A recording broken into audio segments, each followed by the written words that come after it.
ബില്ലുകളിൽ തീരുമാനമെടുക്കാൻ രാഷ്ട്രപതിക്ക് മേൽ സമയപരിധി നിശ്ചയിക്കാൻ സുപ്രീം കോടതിക്ക് കഴിയില്ലെന്ന് chief justice BR Gavai.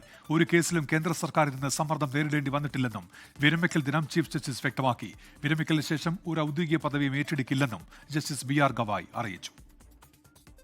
Chief justice പദവിയിലെ അവസാന ദിനമാണ് വിവിധ വിഷയങ്ങളിൽ BR ഗവായ് നിലപാടുകൾ വ്യക്തമാക്കിയത്. ഭരണഘടനയിൽ ഇല്ലാത്ത വ്യവസ്ഥകൾ ഉൾപ്പെടുത്താൻ സാധിക്കില്ലെന്നാണ് രാഷ്ട്രപതിയുടെ റഫറൻസുമായി ബന്ധപ്പെട്ട ചോദ്യത്തോട് ചീഫ് ജസ്റ്റിസിന്റെ മറുപടി. ബില്ലുകൾ അംഗീകരിക്കാൻ സമയപരിധി നിശ്ചയിക്കാൻ സാധിക്കില്ല, എന്നാൽ കാലതാമസമുണ്ടായാൽ കോടതിയെ സമീപിക്കാമെന്നും ഗവായ് വ്യക്തമാക്കി. കൊളീജിയത്തിൽ സമവായമില്ലാത്തതുകൊണ്ടാണ് കൂടുതൽ വനിതാ ജഡ്ജിമാർ സുപ്രീം കോടതിയിൽ ഇല്ലാത്തത് എന്നും ഗവായ് വിമർശിച്ചു. വിദ്വേഷ പ്രസംഗങ്ങൾക്കെതിരെ നിയമം ആവശ്യമാണെന്നും അദ്ദേഹം ചൂണ്ടിക്കാട്ടി. തനിക്ക് നേരെ സുപ്രീം കോടതിയിലുണ്ടായ ഷൂവേറും ഗവായ് ഓർത്തെടുത്തു. വിരമിച്ചതിനു ശേഷം ഒരു നിയമനവും സ്വീകരിക്കില്ലെന്ന കാര്യവും ആവർത്തിച്ചു. ഗോത്രവിഭാഗങ്ങൾക്കു വേണ്ടി സമയം ചെലവഴിക്കുമെന്നും ചീഫ് ജസ്റ്റിസ് BR ഗവായ് വ്യക്തമാക്കി.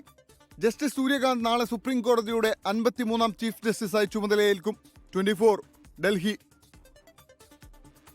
ലോകത്തെവിടെയായാലും ഏത് സമയത്തും 24 വാർത്തകളും ഓഗ്മെന്റഡ് റിയാലിറ്റി പാക്കേജുകളും എക്സ്പ്ലെയിനറുകളും വിശദമായി കാണാൻ ഞങ്ങളുടെ യൂട്യൂബ് ചാനൽ നിങ്ങൾക്ക് സബ്സ്ക്രൈബ് ചെയ്യാം.